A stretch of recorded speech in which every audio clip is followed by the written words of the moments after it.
no he visto en lenta, parece mantequilla, tantas esperanzas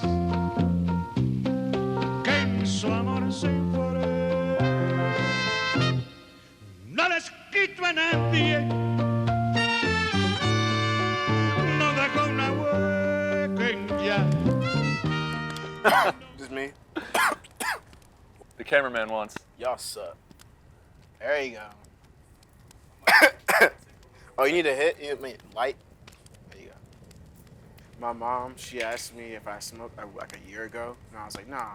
I at the time I really didn't. I'm a new smoker, and my mom was like, it's okay. You could tell me like I smoked one time. To test. Yeah, she was like, it's okay.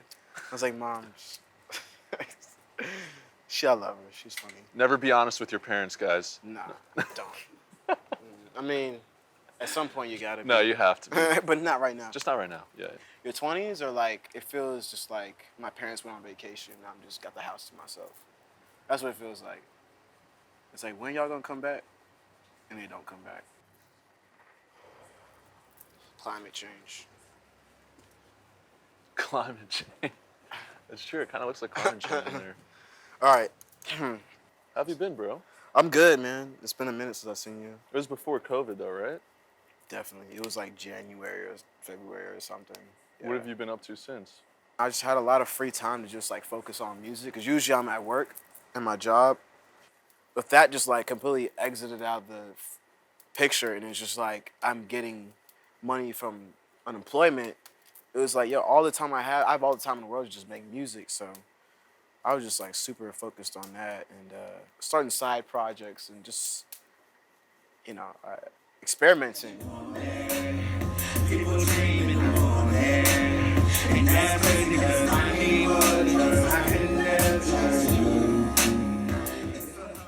I don't know, that's really that. I mean, hanging out with my friends, getting really close to my friends, finding out, like, just making a lot more intimate connections with my friends, and I don't know, maturing, growing up, a lot of self-reflection.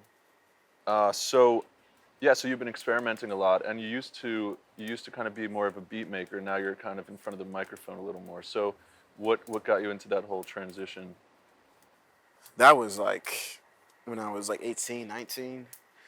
That transition really was just because like I was producing for this group called Black and Mild for a little bit.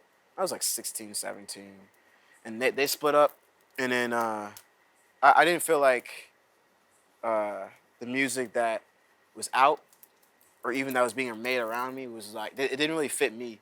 I didn't really feel like, I don't know, it represented me.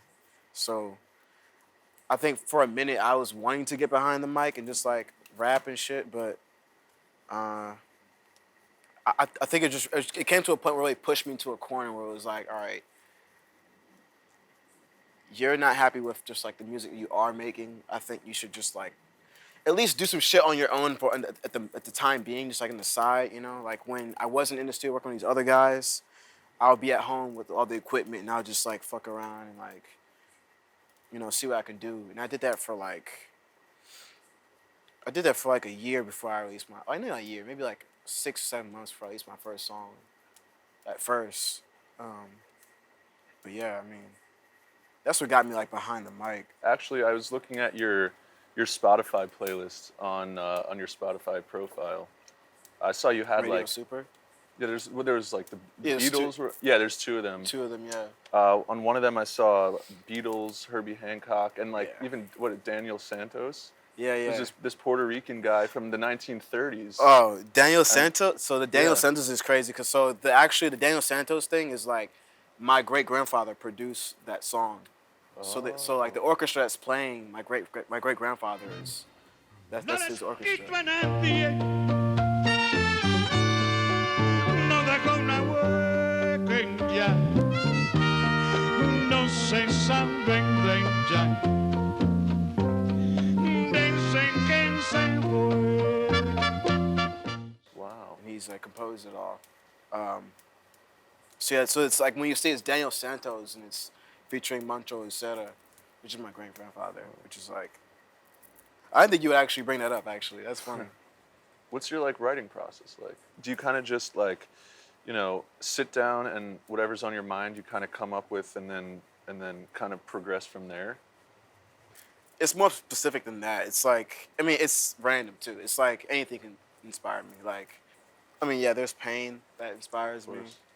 There's happiness that inspires me, but I mean, obviously the pain is like, it's easier to think about the negative than the positive. So I guess because like the positive is so like normal. Yeah. Like the positive every day is like getting to like use the toilet. You just get used to it. Yeah. Or waking up in a bed. It's a positive every day. Exactly. So it's harder to like remember that that's. And then go kind of like building off of that. Have you had any like trials or tribulations in your life that have kind of taught you a lesson or has inspired your music in any way? Yeah. Yeah. I mean, yeah. Like what? Sorry. It's okay. It's okay, man. Haley. Haley. About to Die. I mean, all the songs. Problem. I mean, you've heard most of the. I know you've heard most of the project. Yeah. And yeah, I mean, all the songs are about good and bad. You know. Right. My message is just to like show people the truth. You know, not like in like a criminal justice way. Like, not to show you the hardcore and whatever, or like if aliens exist. I'm just like, we're all human. We know that like when we go to a club, it's not as fun as the movies. It's awkward, when you get pee or when you poop or whatever. It's not a good example, but you know what I mean. Like, we're all human. Like, it's not, it's not like the movies. So like I feel like in my music, I want to at least evoke some type of reality. Yeah, it's kind of like when you do photography, or or when you're doing videography or shooting something.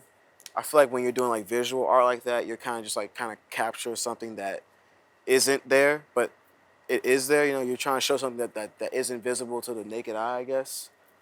So I guess I do the same thing in music. How would you describe your music to someone? Oh. I would say first I would tell them, just listen to it. But if they didn't want to, if they really were begging me, I would tell them like, it's like a good crossover of like punk music, soul music, hip hop, obviously. I guess a bit of, well, I don't know, not really rock, but yeah, punk rock is, yeah. That's what I would tell them if they're interested. What's your goal in life? Like I said before, like I really just want to show people the truth or some type of something, or at least just something cool to listen to, at the least. I don't know. Maybe the truth is like too, but no, I think it's a good way to describe it. It might be cheesy, but no, but like it's a good way. Yeah, man. You want to say any last words? Oh shit! I guess that might be the sign. Brave and Afraid. Listen to it. You better listen to it. It's gonna be good. This my show and tell. It feel like heaven and hell. Being alone so you can breathe for a sec. Money or fame, so how you losing respect? They got your high top looking like a top hat. Drop that, cop that, jumping on the train. Bills bouncing off the wrong track.